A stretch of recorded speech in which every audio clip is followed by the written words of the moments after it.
I, a 44-year-old man, entered into marriage at a young age, and my daughter was born during that time. My former spouse and I believed we could make our marriage work, and we made sincere efforts to do so over several years.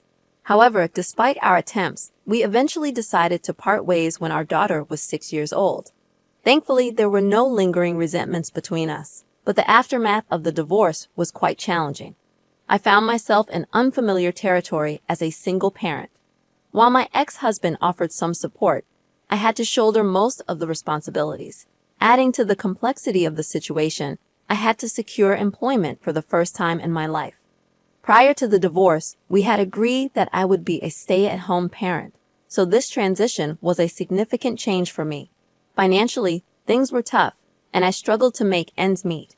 My ex-husband contributed to our daughter's school expenses and other necessities, but I had to work multiple shifts to ensure that both my daughter and I were adequately cared for.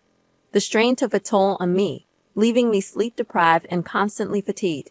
In an effort to find some solace and relaxation, I started to occasionally have a drink at night. At first, it didn't seem like a big issue, but gradually, it turned into a crutch, and I began to rely on alcohol. One day, my ex-husband surprised me with the news that he was engaged to a girlfriend I had never even heard of. This revelation hit me hard, and I couldn't help but feel a sense of bitterness. It seemed like he was moving forward to start a new family and enjoy happiness, while I continued to grapple with the responsibilities of parenting and a demanding job. Our post-divorce relationship had been amicable until this point, but with the news of his engagement, tensions began to rise. I recognized that my bitterness was unfair, but I was unable to contain my frustration at his newfound happiness. This strained relationship between us had an impact on our daughter, and she found it difficult to witness my anger. I eventually realized that my feelings were negatively affecting my daughter. With some effort, I managed to convey to her that the situation was unrelated to her, and she should be happy for her dad. It took some convincing, but she agreed to attend his wedding. I was utterly devastated, but I knew that I had to prioritize my daughter's well-being above all else. I was determined not to involve her in any conflicts or make her choose sides. I eventually met my ex-husband's new wife after some time had passed since their wedding. I had reservations about allowing her into my daughter's life, unless she proved to be a kind and caring person. To my surprise, she was not only very nice, but almost too good to be true, and she also developed a strong bond with my daughter. She made a heartfelt promise to take good care of her whenever my ex-husband had custody. Initially, my daughter spent weekends at her dad's place, but as time went on, she began staying there more frequently, particularly after the remarriage. I'll admit, I felt a tinge of jealousy that my daughter wanted to spend so much time with her new stepmother. But if it made her happy, I was content. Gradually, she even started staying there on weekdays. With my demanding job and constant fatigue, I didn't object because I simply couldn't give her the attention she deserved. I felt a sense of guilt as our relationship seemed to drift apart. But I held on to the belief that I would always be her mother, and our bond would improve in due course. However, the increasing closeness between my daughter and her stepmother led to frequent arguments between us. My attempts to curb the excessive gifts her stepmother was showering on her, which made my daughter happy, were met with her anger. We began quarreling almost daily, even over the most trivial matters, and I despised the growing tension. The more my daughter grew attached to her stepmother, the more distant she became from me. I was terrified of losing her, and in my desperation, I resorted to drinking again. I knew it wasn't the best solution, but I was hurting, and it seemed like my only escape from the pain. My life was crumbling before my eyes, and my daughter preferred her stepmother to me. They appeared to be a contented family while my daughter was unhappy when she was with me. Then, one fateful day, my daughter asked me to relinquish my parental rights so her stepmother could adopt her, and I couldn't handle it. Our voices rose, and we argued intensely. I vehemently refused to give up my daughter, asserting that I was not going to relinquish her that easily. I tried to reassure her that I could become a better mother and make her happy, but she insisted she would cease all communication if I didn't sign away my rights. She proposed that if I complied with her request, we could still have a place in each other's lives. She expressed her inability to cope with my drinking and her desire for a stable and happy home, one that only her dad and stepmom could provide.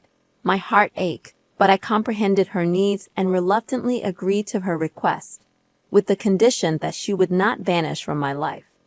She made the promise, and that was the last I heard from her. Following the surrender of my parental rights, her stepmother legally adopted her. I made daily attempts to reach out to my daughter, but she remained unresponsive. My ex-husband kept me updated on her well-being, noting that she was content and excelling in school. He couldn't fathom why she wasn't communicating with me, and I, too, was at a loss as to why she had broken her promise. Losing my only family was a painful blow, and my drinking spiraled out of control. Eventually, I sought rehabilitation, and I successfully overcame my addiction.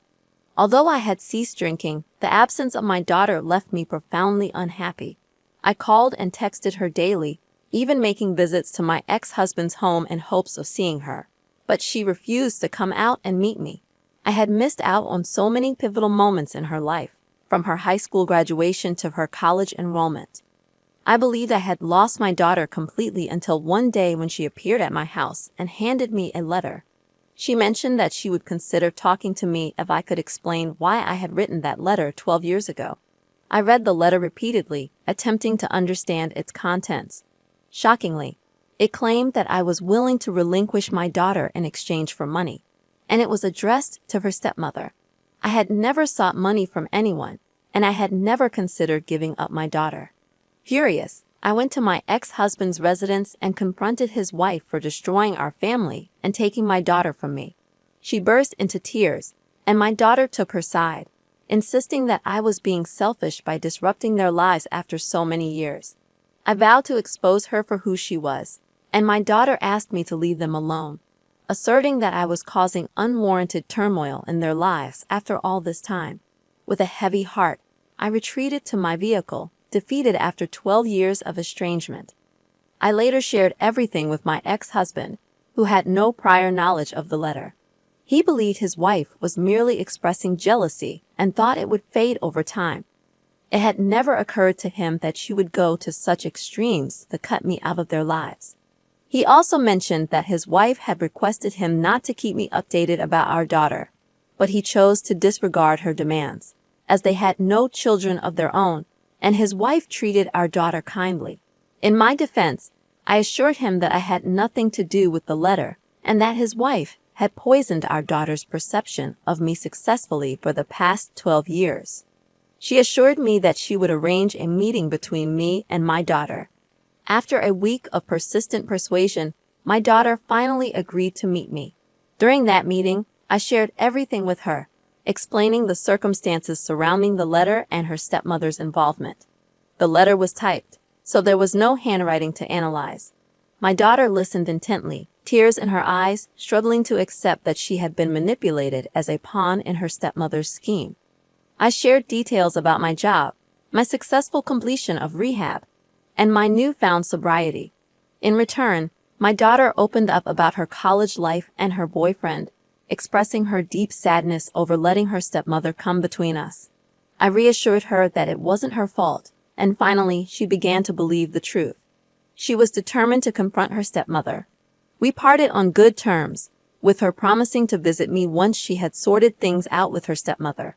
2 weeks later, my daughter returned to me, having severed all ties with her stepmother. It turned out that her stepmother had admitted to writing the letter, claiming it was for my daughter's own good, emotionally manipulating her into thinking I wasn't a good mother. This revelation angered my daughter, who threatened legal action, making her stepmother furious. In response, her stepmother labeled my daughter as ungrateful, emphasizing the financial support she had provided over the years, including paying for college and numerous gifts. She valued her gifts more than the mother-daughter relationship. My ex-husband, disturbed by this revelation, decided to cut all ties with his ex-wife. My daughter informed her stepmother that she wouldn't return the money and that any further interference in their lives would result in legal action to claim the rest of the money. After this ordeal, we mutually apologized, deciding to put the dark chapter behind us and start fresh. My ex-husband and I, now divorced from his ex-wife, rekindled our friendship, finally achieving the happy family we had always wanted. The complexity of the situation involving my stepmother was indeed akin to a soap opera, and her cunning actions had caused a 12-year rift in our lives. It was clear that her manipulative behavior had taken a significant toll on my daughter and our family. Hey there, folks! If you're enjoying this video so far, give that like button a big virtual hug. But let's keep it friendly, no hidden notes here. Now let's dive into our second story. I'm Fimo, 27, and I grew up in a very conservative, or rather, misogynistic family. The only criterion for earning affection in my family was being male. They held archaic, old-fashioned beliefs, emphasizing the importance of preserving the bloodline and maintaining the purity of the family. My paternal grandfather, a staunch advocate of these ideas, never quite took a liking to me. Unfortunately, I had no siblings, but I did have a stepbrother named Joseph, who was 22. Joseph entered our family through my dad's second marriage to Sophia. Grandpa showered his love on Joseph solely because he was a boy. As a result, my own father started neglecting me, favoring the young child in need of more attention. The one fatherly figure left in my life was my caring grandmother, who had endured a challenging life with her overbearing husband. After my grandmother's passing, I felt disconnected from the rest of my family and became a mere spectator in their affairs. Things reached a breaking point when I graduated from high school and requested financial help for college. My dad outright refused, stating he needed to save up for Joseph. Ours was a wealthy family, and my dad had significant resources at his disposal. He could have easily funded both our educations. In desperation, I turned to my grandpa, asking if there was any support available for my college expenses. However, his response was disheartening. He stated that women neither worked nor inherited, so pursuing an education was a waste of time. He made it clear that he would bequeath his entire inheritance to Joseph, leaving nothing for me. At my lowest, I decided to cut ties and move out. I took out loans, worked various odd jobs, and managed to support myself while studying, maintaining good grades. I severed contact with my family and felt a tremendous sense of relief. Though the journey was tough, I had moments of doubt, and there were nights I questioned my capabilities and persevered. I built a strong network of supportive friends who stood by me, and I secured a well-paying job immediately after college. I've been in the workforce for over 4 years now, experiencing substantial professional and financial growth. About a year ago, my father reached out to me, which came as a surprise, as I had no contact with anyone from my family since leaving for college. He expressed a desire to rebuild our relationship, but I remained skeptical. After some vague conversations, he finally revealed the true reason for contacting me. He needed money, knowing that I had been successful in my own right. He argued that, as family, it was my duty to assist him financially. I inquired about my father's financial situation and suggested he ask Grandpa for assistance, considering their considerable wealth. He revealed that the family business had experienced a downturn a few months after I left, and it never recovered. In response, I told him that life could be challenging, but I had managed to navigate it at the age of 18, starting with very little, and so could he. His response was tearful as he begged me to reconsider, but I chose to block him. That marked the end of my contact with them, and I've since lived a peaceful life. However, 2 days ago, I received a call from my stepmother, Sophia, asking me to come because my grandpa had passed away a week ago, and they wanted the entire family to be together. I expressed my condolences and apologized for not feeling like part of the family in a long time. I questioned the point of calling me a week after his death. She called me again yesterday, emphasizing the need to talk. Apparently, it had come to light that my grandfather was financially destitute, and the inheritance he had claimed was, in fact, my grandmother's. He had wrongly assumed it was his due, as his timid wife had never disclosed the truth to anyone. She had made a will that would provide for him after her passing, with a significant portion of her assets, including the $500,000 my grandpa had bragged about, was intended for me. My dad, Joseph, and Sophia were left with nothing, and this revelation came to light only after my grandpa's death. Now, they had lost everything, and the house was mine. Sophia suggested we stand together as a family during these challenging times, but I reminded her that I had faced tough times alone for most of my life, and no one had stood by me. I made it clear that I had no intention of helping them. I had already contacted a lawyer to understand the legal details of the situation. While I felt a sense of satisfaction that karma had come for them in the harshest manner, I couldn't help but feel a bit sorry for them, as they had been completely blindsided and would have to start from scratch, given the loss of the family business. In response to your question, Joseph is not my dad's biological son, and my dad and Sophia do not have any biological children of their own. Grandpa had favored Joseph simply because he was male. It has been approximately 2 weeks since my family and I had any contact. I assumed that things had settled down and they had come to terms with their situation. However, starting yesterday, I began receiving hateful messages from my father's side of the family. Although we hadn't been in touch for years, these texts insinuated that I should do better, emphasizing the duty of daughters to look after their brothers and parents, leaving me puzzled about their intentions. So, I decided to reach out to a cousin I was still on good terms with to find out what was happening. He informed me that Joseph had contacted everyone and was spinning a melodramatic tale, claiming that I had swindled them and manipulated our grandma all my life to secure her assets. His story lacked any semblance of truth, but surprisingly, many family members sided with the golden boy and spread the messages widely. In response, I gathered screenshots of these messages and shared them on my Facebook page. I pointed out that since they were so quick to pass judgment, they should have stepped up and helped me when I was struggling and practically homeless. I launched an offensive against all of them and subsequently blocked their phone numbers. Generally, I steer clear of drama, but I couldn't tolerate being blamed for something that was not my fault. They won't receive a penny from grandma's inheritance, especially not after the stunt they pulled off. Although I didn't feel entirely vindicated, I discovered an unexpected reservoir of rage and resentment within me. The incident with my extended family seemed to have unleashed these bottled-up emotions, and now I can't seem to contain them.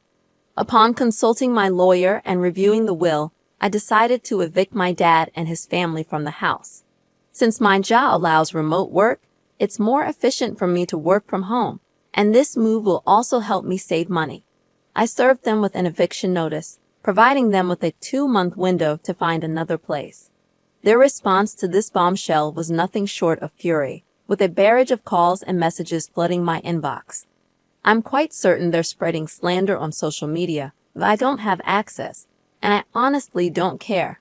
I'm just looking forward to living in my family home, which is my sole attachment, along with fond memories of my grandmother. I loved her immensely for looking out for me. In response to your comments, I've decided to seek therapy, recognizing that lashing out in this manner is detrimental to my well-being. While I enjoy being petty with them, I understand that I have a lot of unresolved trauma from my life experiences, and it's better for me to process and address it rather than keep it suppressed. Thank you for your advice. I appreciate your support. You're right, I don't owe my family anything. I intend to enjoy my house, my money, and my life, as I truly believe I deserve it. Sucks to be your dad, right? LOL, I'm amused by how my grandma outsmarted her husband. Ours is indeed a family of intelligent women. That's a wrap for today's stories, everyone. If you enjoyed this video, please go ahead and give that like button a big click right now. Also, if you have a fun and engaging story of your own that you'd like to share, you can email it to the address provided in the description. Remember to subscribe to the channel, as it really helps a lot. We'll see you in the next one.